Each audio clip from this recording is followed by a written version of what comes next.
जहां हवा मीठे खिलते फूलों की महक से भरी होती थी और कृष्ण की बांसुरी की मधुर धुनें शांतिपूर्ण दृश्यों में गूंथी हुई थी, एक भयानक खतरा छाया हुआ था। कंस मथुरा के निर्दय राजा ने तय किया था कि दिव्य बालक कृष्ण को नष्ट कर देना है, जिसका भविष्यवाणी थी कि वह उसकी तानाशाही का समापन करेगा। भय और विसंगति से प्रेरित कंस ने अपने दुष्ट उद्देश्यों को पूरा करने के लिए विभिन्न राक्षसों को भेजे। उनमें से एक राक्षसनी अपने काले कर्मों के लिए कुख्यात पूतना थी। एक धूर्त स्वरूप के साथ पूतना की शिशु कृष्ण को मारने का भयानक कार्य सौंपा गया। एक सुंदर महिला के रूप में बदलकर वह वृंदावन के गांव की ओर कदम बढ़ी। पूतना गांव में पहुंचते ही उसका रूप उसके अंदर छिपे शैतानी को छुपाने लगा। उसकी मोहक भावना के साथ वह धूप से गुजरने वाले निर्दोष निवासियों के लिए खतरा ले आई। पूतना ने नंदा महाराजा के घर की दलान पहुंचा, जहां कृष्ण अपने पोषण मां यशोदा की बाहों में शांति से सो रहा था। प्यारे शिशु को देखकर पूतना के दिल में मातृभाव के लिए कोई स्थान नहीं था। उसका उद्देश्य उसके अंदर छिपे अनैतिक उद्देश्यों में अपरिवर्तित रहा। वह एक कुटिल मुस्कान के साथ बच्चे के पास बढ़ी, जिसमें उसके आंखें वह दृष्टा छुपा रही थी। यशोदा पूतना की असली पहचान से अनजान उसका स्वागत करती है, सोचती है कि वह किसी भले भांति की अंगुतुक है।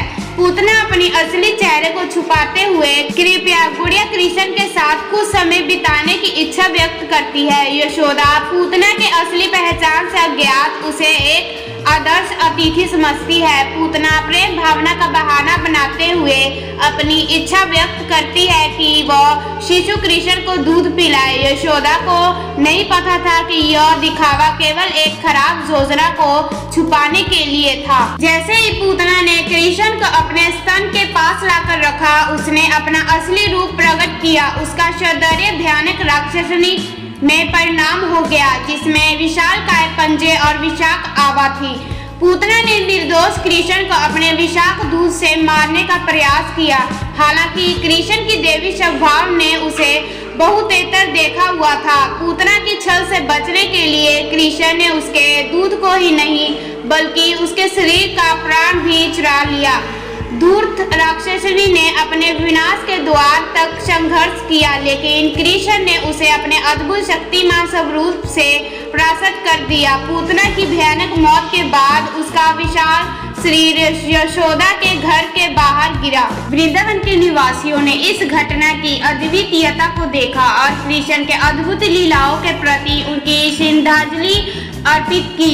पूतना की हरकत ने दिखाया कि कृष्ण अपने भक्तों की सुरक्षा के लिए हमेशा तैयार रहते हैं और धरती पर आए अनाधिकृत शक्तियों को नष्ट करने में सक्षम है। इस घटना ने कृष्ण के देवी और लीलामय स्वरूप की महत्वपूर्णता को प्रमोट किया और वृंदावन के लोगों को उनके प्रति अधिक भक्ति भाव और विश्वास के साथ जीने के लिए प्रेरित किया।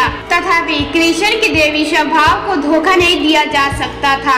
जब पूतना ने अपने शैतानी क्रिया का प्रयास किया, वहां कृष्ण ने अपनी सर्वशक्तिमान जागरूकता के साथ अपनी दुर्भाग्यपूर्ण इरादे को नाक में लेते हुए उसकी कुटिल इच्छाएं रोक दी। उन्होंने केवल विषाक्त दूध ही नहीं बल्कि पूतना के शरीर से उसके प्राण स्वरूप को भी चुरा लिया। दुष्ट राक्षसनी अपने आगामी नाश को महसूस करते हुए व्यर्थ में कृष्ण की देवी ग्रासपर्श से मुक्त प्राप्त करने के लिए संघर्ष किया।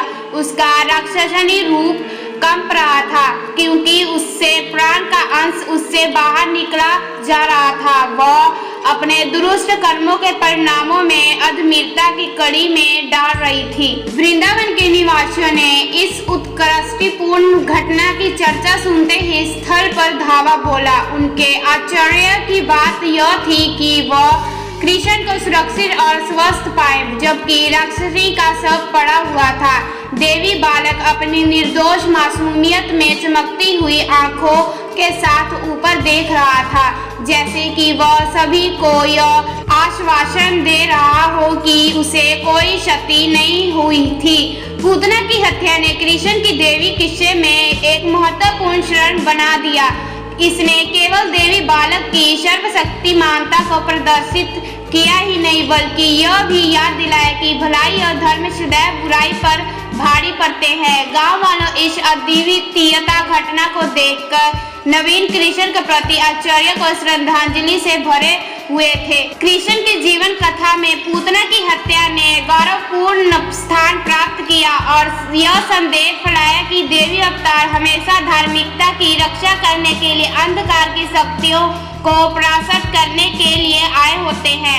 वृंदावन के लोग कृष्ण की देवी प्रतिष्ठा के लिए कृतज्ञ रहते हैं। उनके प्रेम और कृपा के संकष्ट में जीने का संजीवनी रहे हैं। अपने प्रिय भगवान के दिव्य किस्सों के और कृष्णों के सुरक्षा छाया में आगे की प्रतीक्षा करते हैं।